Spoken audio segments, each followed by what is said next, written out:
कौन कौन से फलों का सेवन डायबिटीज के मरीज कर सकते हैं? जी, हमने शुरू किया कि किसका हमें सेवन नहीं करना चाहिए। तो सबसे पहले तो हमें केले का सेवन नहीं करना चाहिए। केला बहुत हानिकारक हो सकता है डायबिटीज़ के मरीजों के लिए।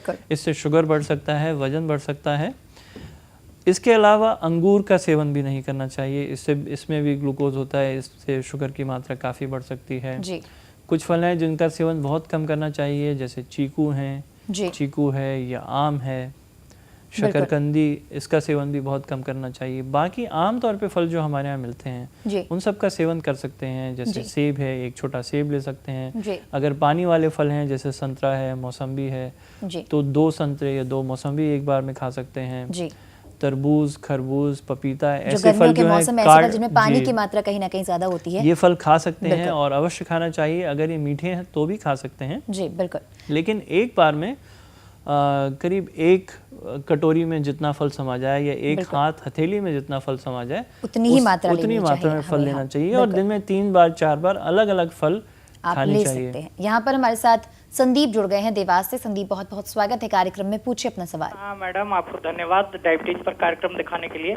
मेरा प्रश्न डॉक्टर साहब से ये है कि मेरे को पिछले 8-9 सालों से डायबिटीज है और मैं रेगुलर दवाई भी ले रहा हूँ। ग्लाइकोमेट SR 500 चल रहा है हमारा, उससे हमारा शुगर तो कंट्रोल रहता है, लेकिन एक नया प्रॉब्लम है लेफ्ट पाँव में, जिसको डायबिटिक न्यूरोपैथी कहते हैं, वो हो गया है। और मैं जब थोड़ा देर लेटा रहता हूँ या बैठा रहता हूँ एक ही आसन पर जैसे बैठे रहता हूँ, फिर चलता हूँ तो मुझे तकलीफ होती है थोड़ा देर, और करीब 5 मिनट चलने के बाद मेरा पाँव सेट हो जाता है। तो इसके लिए आप क्या सुझाव देते हैं, हमको बताइए कि जिससे जल्दी से जल्दी हमें ठीक हो जाए। जी देखिए, 2-3 बात मैं यहाँ पे बताना चाहूँगा।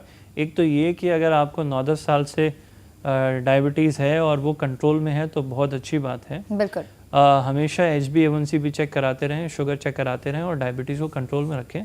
जी। दूसरी बात, आपने कहा कि आपको पेरिफेरल डायबिटिक न्यूरोपैथी है। जी। लेकिन जो लक्षण आप बता रहे हैं वो डायबिटिक न्यूरोपैथी के लक्षण नहीं है। वो लक्षण ऑस्टियोआर्थराइटिस बीमारी होती है, इसमें जोड़ों में सूजन हो जाता है। हो सकता है आपकी रीढ़ की हड्डियों की जोड़ों में सूजन हो, उसकी वजह से भी ऐसे लक्षण हो सकते हैं। जी। तो एक तो आप किसी हड्डी के डॉक्टर को दिखाएं और ये जांच कराने कहीं आपको ऑस्टियोआर्थराइटिस तो नहीं है। जी, और एक और बात यह है कि अगर आप मेटफॉर्मिन ही लेते हैं, जैसे आपने बताया जिस दवाई का नाम लिया उसके अंदर मेटफॉर्मिन होती है, तो कभी कभी मेटफॉर्मिन लेने से विटामिन B12 का एब्जॉर्प्शन पेट में कम हो जाता है। विटामिन B12 एक ऐसा विटामिन होता है जो दिमाग की नसों के लिए, जो नर्व्स के लिए बहुत आवश्यक होता है। तो अक्सर मेटफॉर्मिन के साथ या डायबिटिक न्यूरोपैथी में इसका सप्लीमेंटेशन दिया जाता है। लेकिन ये सब बातें आपके डॉक्टर ही आपको बताएंगे जो आपका इलाज कर रहे हैं। लेकिन एक बात अवश्य है कि जो आपने टिपिकल सिम्टम बताए हैं, ये सिम्टम डायबिटिक पेरिफेरल न्यूरोपैथी में ऐसे नहीं होते, कुछ और सिम्टम होते हैं।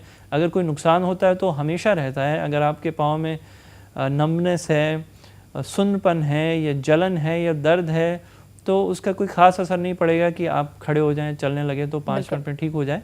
आमतौर पे इस प्रकार की शिकायतें तभी होती हैं जब जोड़ों में सूजन होती है, दर्द होता है कि कुछ देर होती हैं, फिर वो ठीक हो जाती हैं। बिल्कुल। यहाँ पर हमारे साथ आशीष जुड़ गए हैं इंदौर से। आशीष, बहुत बहुत स्वागत है कार्यक्रम में, पूछिए अपना सवाल। डॉक्टर साहब, ये आर्टिफिशियल स्वीटनर से कितना मतलब नुकसान वगैरह रहता है? क्या एक बार रिपीट करें, किस चीज़ से? जो आर्टिफिशियल स्वीटनर्स रहते हैं, जैसे आर्टिफिशियल स्वीटनर्स। अच्छा, जी, मैं समझ गया। आर्टिफिशियल स्वीटनर से क्या नुकसान होता है? आर्टिफिशियल स्वीटनर्स बहुत ही कंट्रोवर्शियल टॉपिक है। इसके बारे में बहुत सारी जानकारियाँ आ रही हैं और बहुत सारे आर्टिकल आते हैं। कुछ कहते हैं कि आर्टिफिशियल स्वीटनर नुकसानदायक हैं और बहुत सारे रिसर्च भी आए हैं जो कहते हैं कि लॉन्ग टर्म अगर यूज़ किया जाए, काफ़ी लंबे समय तक आर्टिफिशियल स्वीटनर्स को यूज़ किया जाए तो वो दिमाग मस्तिष्क के कार्य पे दुरअसर डालते हैं, मेमोरी लॉस हो सकता है और बहुत सारी चीज़ें ऐसी सामने आई हैं। लेकिन कोई ऐसा किसी सरकारी एजेंसी का ऐसा कोई रिकमेंडेशन नहीं है जो ये कहता हो कि ये बहुत नुकसानदायी हैं, इसीलिए ये इस्तेमाल भी किए जाते हैं, ये बिकते भी हैं। लेकिन मैं इसमें एक बात कहना चाहूँगा। देखिए, डायबिटीज़ एक लाइफस्टाइल डिजीज़ है, एक बीमारी है जो ज़िंदगी भर रहती है।